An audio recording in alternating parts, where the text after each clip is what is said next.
Olá, bem-vindos a mais uma aula de Geografia. Eu sou João Paulo, professor de Geografia, e hoje nós iremos abordar o tema Território e População Brasileira. Essa aula é referente ao 7º ano do ensino fundamental, aula de Geografia, mais especificamente da 3ª semana do PET 3. Hoje nós iremos estudar demografia e conceitos demográficos. Nós iremos fazer uma revisão do que é demografia, iremos rever também alguns importantes conceitos demográficos para que a gente consiga fazer uma análise bem completa, bem bacana aí dos temas a serem tratados e para que vocês consigam resolver com a maior facilidade as atividades do PET. População brasileira, formação e características gerais. Então nós iremos analisar rapidamente como se formou a população brasileira, qual é a estrutura populacional brasileira, desde o período da colonização até os dias atuais, né? Como que ela se formou, quais as influências externas que nós tivemos. Lembrando que o Brasil foi um país colonizado, então nós temos várias influências externas de outros países aqui no nosso país, em termos de cultura, né, de várias questões gerais referentes à população. Iremos ver também a pirâmide etária, que é um gráfico bem interessante, que vai tratar de algumas particularidades referentes à população, e a gente vai ver que nós temos pirâmides etárias diferentes em países diferentes, já que a estrutura populacional ela é diferenciada de país para país. A pirâmide etária ela nos dá um cenário bem bacana e próximo do real dos países, etnias e grupos étnicos, e os grupos étnicos do Brasil, que no caso é o tema mais específico aí da aula de hoje, da 3ª semana do PET 3. Para começar, nós iremos tratar alguns conceitos demográficos, né, que são importantes. O primeiro deles é a palavrinha que eu falei aqui, que é a demografia. O que é demografia? Demografia é o estudo populacional, são os estudos populacionais. Número de habitantes, características gerais, etc. né? Então, se a gente vai falar de número de habitantes de uma cidade, de um estado, do país todo, então, esses são dados demográficos, né? E eles estão ligados, portanto, à demografia, que vai ser esse estudo populacional. No Brasil, o órgão do governo que ele é responsável pelos estudos demográficos é o IBGE. IBGE é o Instituto Brasileiro de Geografia e Estatística. Então, o IBGE, como órgão do governo, ele faz os estudos populacionais, as pesquisas que devem ser feitas, e aí eles trazem esses dados para que eles sejam trabalhados, né, e transformados em gráficos, em tabelas e tudo isso.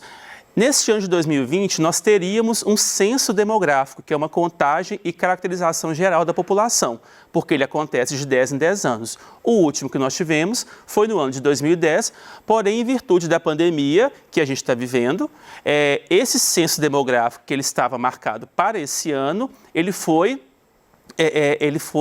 passado para o ano de 2021. Então, em 2021, nós teremos um novo censo demográfico que ele vai atualizar todos esses dados demográficos populacionais, né, ou seja, populacionais do Brasil, né, do país como um todo, das unidades federativas, né, dos 26 estados, mais o Distrito Federal e dos municípios especificamente.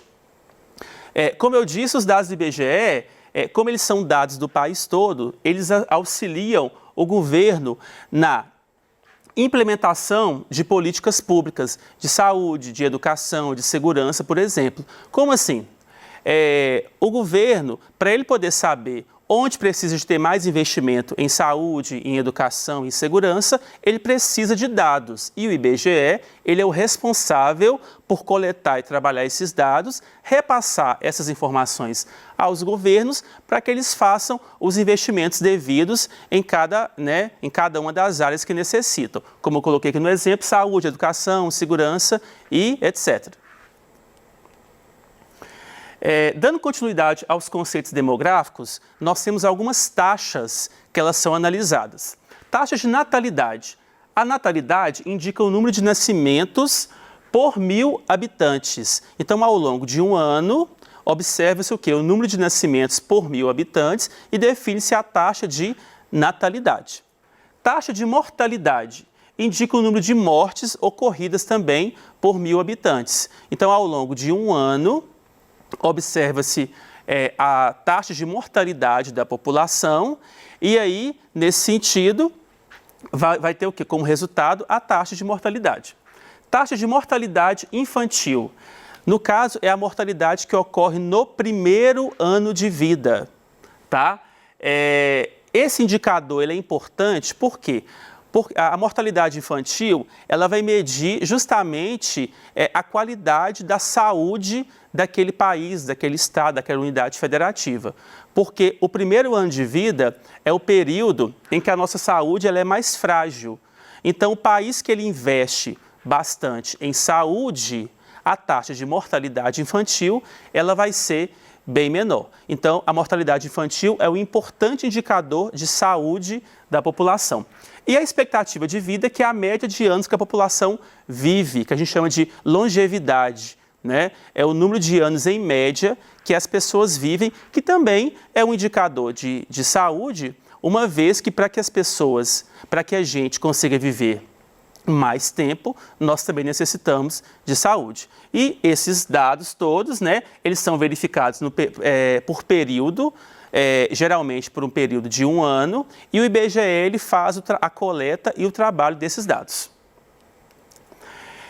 Esse é um mapa do Brasil que ele trata da distribuição da população absoluta, ou seja, da população total do Brasil no ano de 2010. E aí a gente percebe o quê? Que o Brasil, nós temos uma concentração populacional em algumas áreas específicas do país e nós temos alguns vazios populacionais, né? A gente percebe justamente o quê?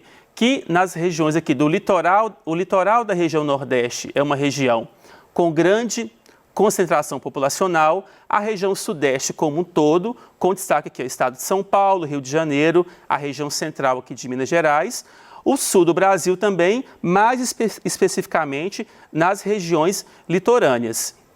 Nessa parte aqui que a gente fala que é mais o interior do Brasil, a população ela é concentrada mais próximos às grandes cidades, igual que nós temos Brasília, nós temos a região de Manaus, no Amazonas, a região aqui de Cuiabá, no estado do Mato Grosso. Então, a gente percebe que o Brasil é um país em que a população ela não é distribuída de forma igual no território todo. Nós temos regiões com grande concentração de pessoas e nós temos regiões que são vazios demográficos, vazios populacionais.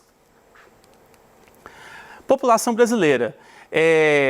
Tratando de diversidade de povos, né, de população, o Brasil é um dos países do mundo com maior pluralidade de povos, tá? E aí nós podemos elencar aqui, né, destacar alguns, né? Vamos lá, os indígenas, que são os povos que já habitavam o território. Então, quando os colonizadores chegaram, já tinham povos que habitavam o território brasileiro, que no caso eram os indígenas.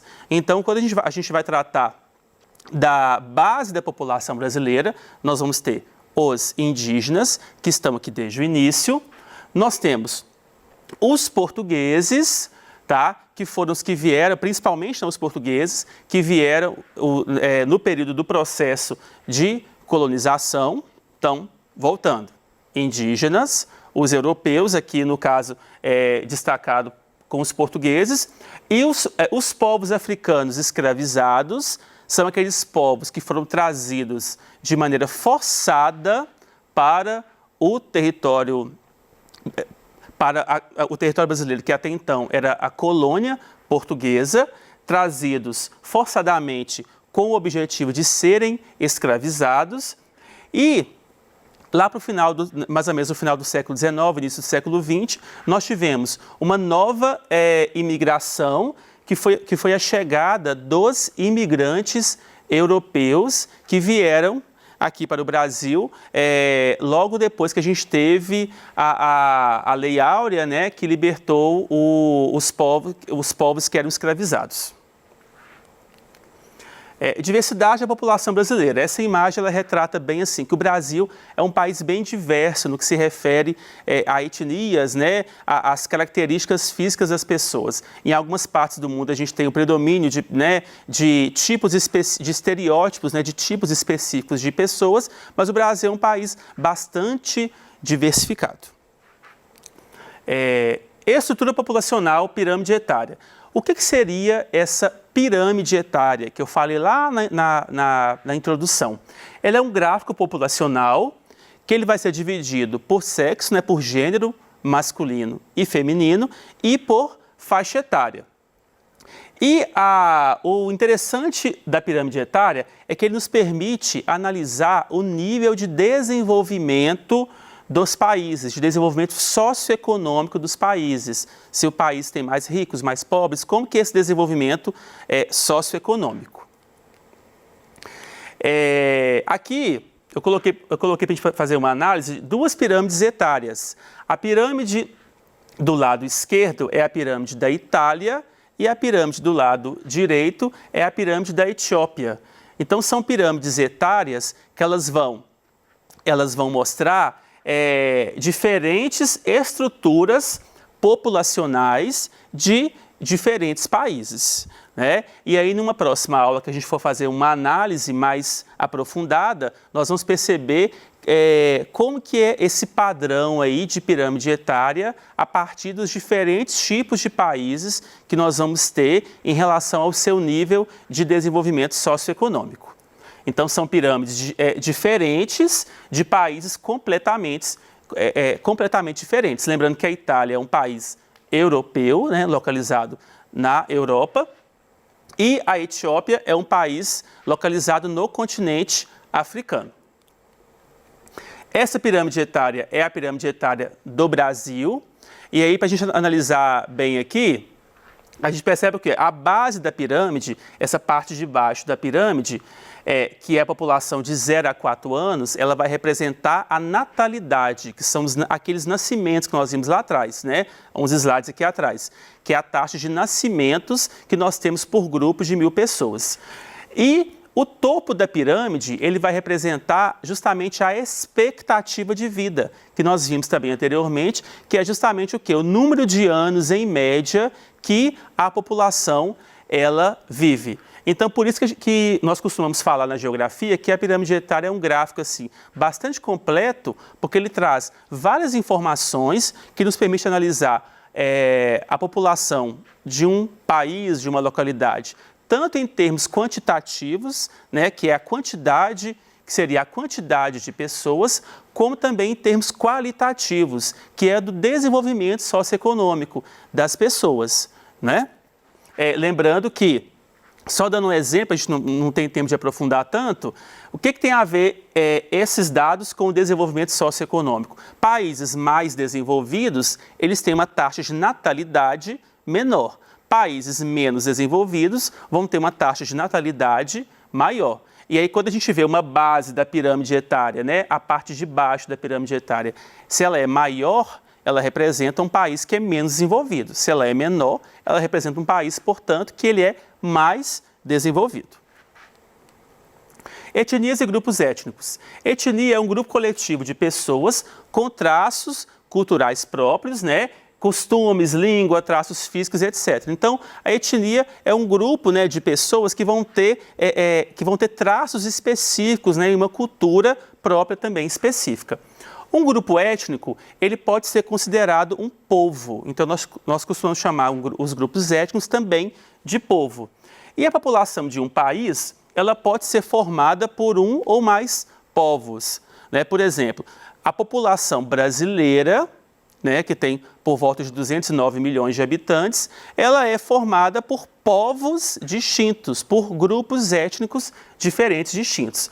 Quanto maior for a variedade de grupos étnicos em uma população, maior vai ser a diversidade cultural. Já que a etnia ela tem costumes próprios específicos, quanto maior a quantidade de etnias em um país, mais diversificada vai ser a cultura daquele país.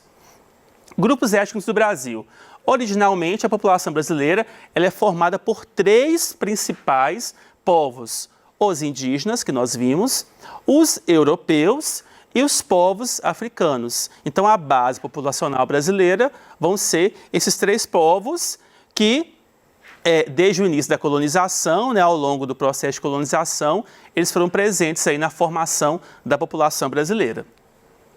Esse quadro, que inclusive está lá no PET de vocês, ele vai mostrar os grupos étnicos na população total do Brasil, observados em 1950, em 1980 e em 2010. E aí a gente percebe que existe o quê?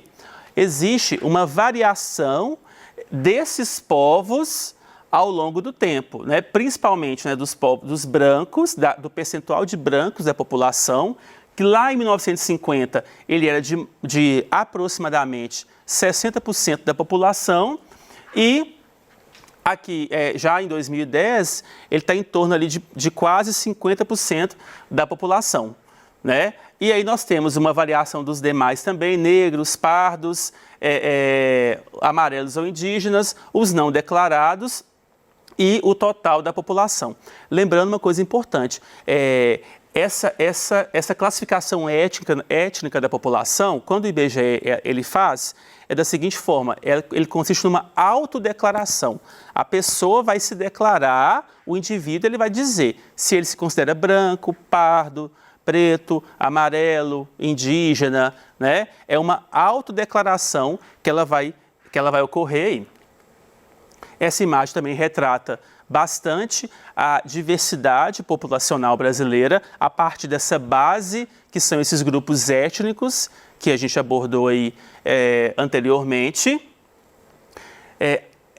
A gente percebeu ali no quadro que houve uma mudança, né? Houve uma grande mudança desse cenário aí de 1950 até o ano de 2010, que é quando foi feita essa última pesquisa, e essa grande mudança nos dados está relacionada com o fato de haver grande preconceito racial no país, que é uma coisa que, por mais que seja estranho, né, a gente fala assim, ao mesmo tempo que o Brasil ele é um país que é tão diversificado em termos de povos, de etnias, ainda assim, infelizmente, nós temos muito preconceito racial no nosso país e acaba que esse preconceito ele vai interferindo também nesses dados, tá? E nós percebemos também uma coisa interessante, que as ações afirmativas e as políticas públicas comprovam o aumento da autodeclaração do número de pardos, né? Então, hoje existe uma grande quantidade, uma grande parcela da população se declara pardo por ter uma identidade, né,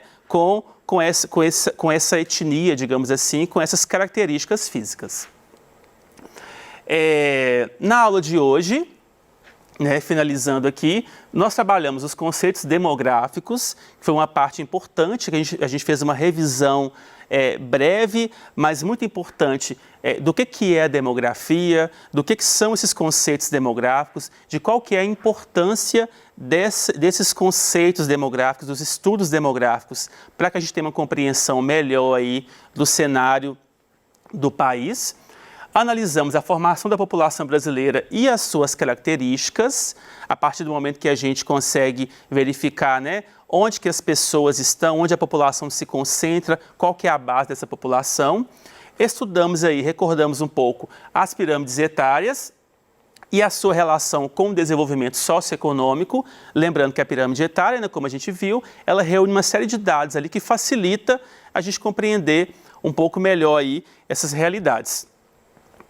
Estudamos sobre as etnias, os grupos étnicos e a sua distribuição entre a população brasileira, concluindo aí justamente o quê? Que o Brasil ele tem uma grande diversidade de povos, né?